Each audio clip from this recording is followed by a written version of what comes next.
Bismillahirrahmanirrahim. Assalamualaikum warahmatullahi wabarakatuh.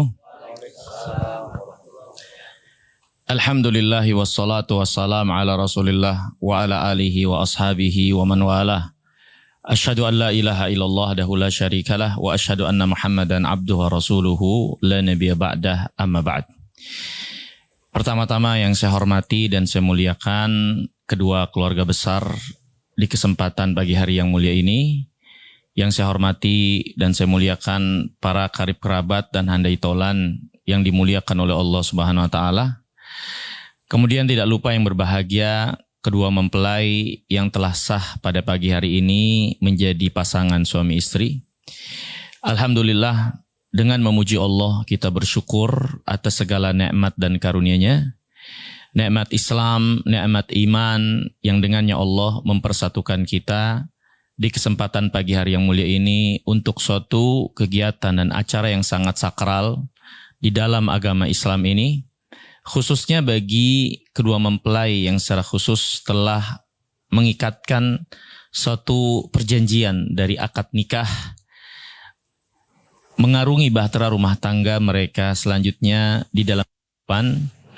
Dan alhamdulillah kita saksikan bagaimana kemudahan yang telah Allah berikan sehingga proses berlangsung ya dengan lancar dan penuh dengan khidmat, tidak kurang suatu apapun baik dari penilaian agama kita atau administrasi negara yang kita cintai ini. Maka kita berdoa memohon semoga Allah Subhanahu wa taala memberkahi kedua mempelai, melimpahkan kepada mereka berdua kebaikan dan karunia-Nya dan mengumpulkan mereka dalam kebaikan dan takwa dalam mengarungi bahtera rumah tangganya nanti.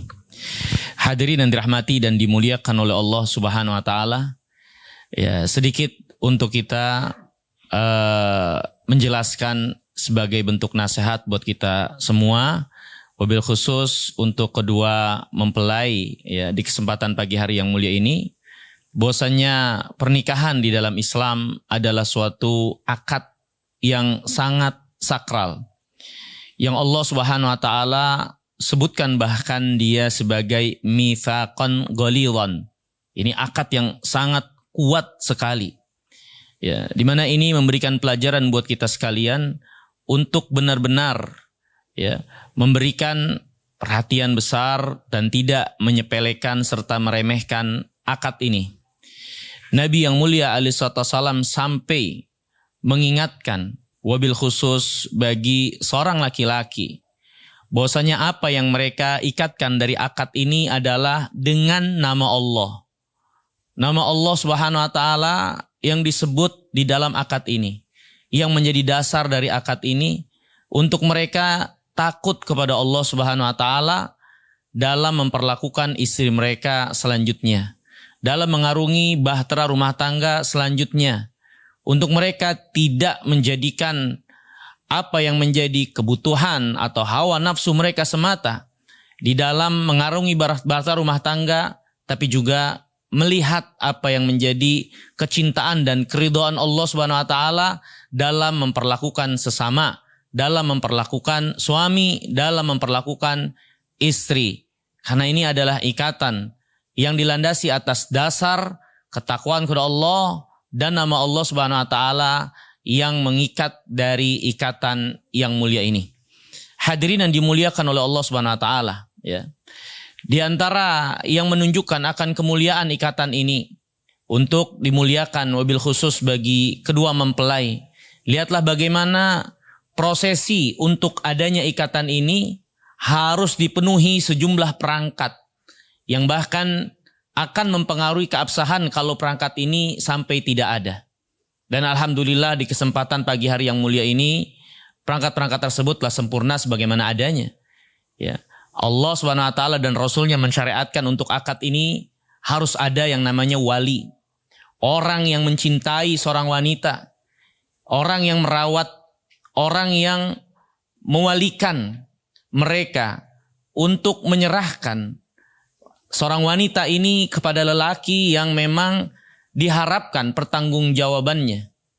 Ya, Allah Subhanahu wa taala mewakilkan kepada mereka seorang laki-laki untuk menjadi wali seorang wanita karena mereka tentunya lebih diharapkan kematangannya, lebih diharapkan keakuratannya dalam penilaian, sehingga mereka menjadi pelindung yang tidak sembarangan menyerahkan anaknya atau orang yang dia walikan dari wanita kepada orang yang sembarangan. Di dalam akad ini juga ada kedua saksi dari laki-laki yang berakal, ya, di mana kedua saksi dari laki-laki yang berakal ini diharapkan menunjukkan akan keseriusan apa yang berlangsung. Mereka juga ikut mempertanggungjawabkannya di hadapan Allah Subhanahu wa taala. Kalau akad ini bukan permainan, kalau akad ini bukan sembarangan, mereka akan dimintai pertanggungjawabannya secara khusus tentang apa yang berlangsung dari kehormatan yang diserahkan atas nama Allah Subhanahu wa taala ini. Kemudian dalam akad ini juga ada ijab dan qabul, ya, yang menjadi suatu pernyataan resmi. Walaupun dia hanya sekedar perkataan, tapi kita beragama dengan keyakinan, dengan perkataan, dengan amal perbuatan. Itu semua kita pertanggungjawabkan, apalagi perkataan. Maka Islam sangat memberi perhatian penilaian untuk perkataan itu di sisi Allah Subhanahu wa taala. Dia bukan perkataan yang sembarangan, tapi perkataan yang penuh dengan tanggung jawab dari penyerahan dan penerimaan. Dan di dalam akad ini juga ada yang namanya mahar. Mahar sebagai tanda di mana seorang laki-laki setelah ini menunjukkan akan tanggung jawabnya setelah diserahkan seorang wanita kepadanya. Bahwasanya dialah yang akan menafkahi, dialah yang akan melindungi, dialah yang akan membiayai, dialah yang akan menaungi. Maka mahar ini sebagai tanda untuk tanggung jawabnya setelah akad ini terjadi. Lihatlah begitu banyak perangkat-perangkat ini yang menekankan dan menguatkan bagaimana kuatnya ikatan dan akad yang berlangsung ini. Dan itulah yang menjadi syarat dan ketentuan rukun yang harus ditegakkan sehingga akad nikah ini bisa berlangsung menurut penilaian Allah Subhanahu wa taala dan yang menjadi syariat Rasulullah SAW. Ditambah lagi kekuatan administrasi negara yang tentunya semakin menguatkan untuk tidak disepelekan dan disembarangkan akad ini. Maka hadirin yang dirahmati dan dimuliakan Allah, ini nikmat Allah Subhanahu wa taala. Ini nikmat Allah Subhanahu wa taala di mana masalah ini bukan masalah yang bisa disembarangkan, yang bisa dibuat main oleh siapapun itu, termasuk kedua mempelai, untuk dilakukan dengan penuh tanggung jawab.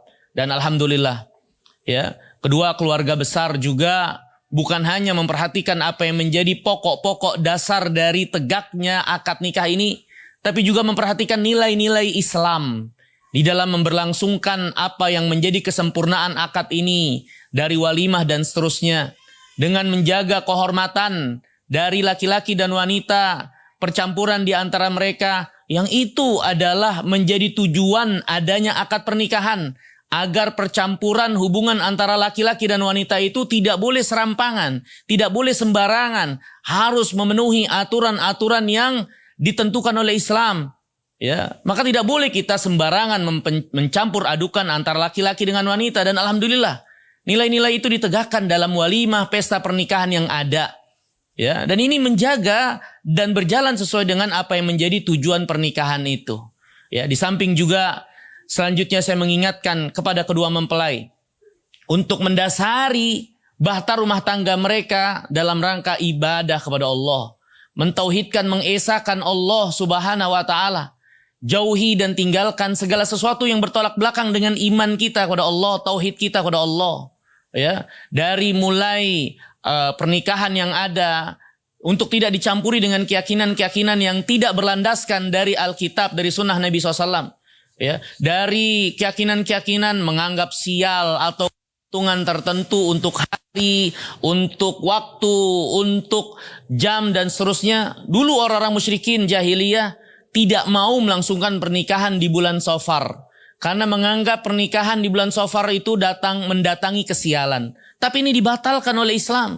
Kita nggak boleh menganggap sial untuk waktu, bulan, hari, minggu dan yang lainnya, karena semua diatur oleh Allah.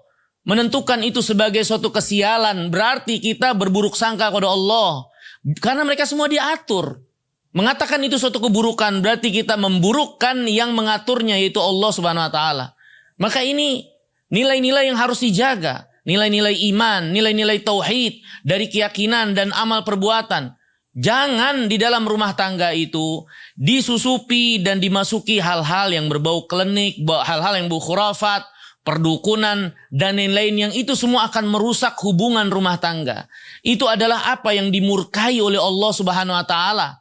Ya, kita harus paham dan yakini dan dasari pernikahan ini lillah, untuk ibadah kepada Allah. Maka esakan Allah Subhanahu wa taala dengan keyakinan, dengan amal perbuatan kita di dalam memberlangsungkan pernikahan kita dan mengarungi bahtera rumah tangga kita nanti.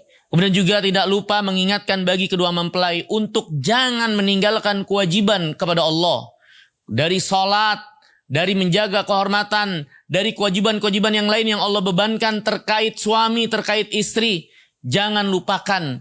Karena yang namanya pernikahan adalah pertanggungjawaban. Yang namanya pernikahan adalah apa yang kita terima untuk kita bertanggung jawab dalam memelihara, menjaga, melindungi, menafkahi, kemudian melayani. Yang harus dilakukan masing-masingnya oleh pasangan suami istri. Terlebih lagi adalah kewajiban kita kepada Allah.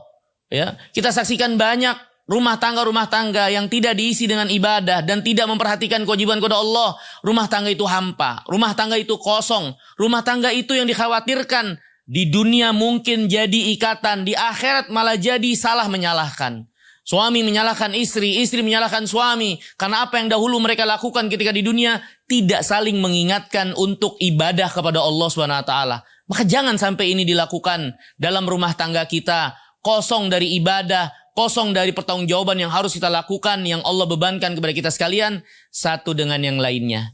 Maka ini yang bisa kita sampaikan di kesempatan pagi hari yang mulia ini. Yang terpenting bagi kedua mempelai adalah terus kokohkan pernikahan ini adalah ibadah karena Allah, ibadah untuk Allah, mentauhidkan Allah Subhanahu wa taala. Yang kedua, isi dan penuhi, ramaikan dan makmurkan rumah tangga kita dengan beribadah kepada Allah Subhanahu wa taala, menunaikan kewajiban kita kepada Allah Subhanahu wa taala terkait hak Allah dan terkait pasangan kita satu dengan yang lainnya. Semoga Allah Subhanahu wa taala memudahkan kedua mempelai untuk mengarungi bahtera rumah tangganya nanti, memberkahi kedua mempelai dalam perjalanan rumah tangganya nanti, dan semoga Allah Subhanahu wa taala menjadikan kita orang-orang yang menyaksikan akad ini ikut juga mendapatkan kebaikan karena keberkahan yang Allah berikan bagi kedua mempelai. Allah SWT melanggengkan ikatan ini sampai akhir hayat mereka. Semoga Allah SWT juga mengumpulkan mereka berdua dan kita sekalian di dalam surganya. Amin ya rabbal alamin. Aqulu qawli hadza wa astaghfirullah li wa lakum wa akhiru da'wana alhamdulillahi rabbil alamin. Wassalamualaikum warahmatullahi wabarakatuh.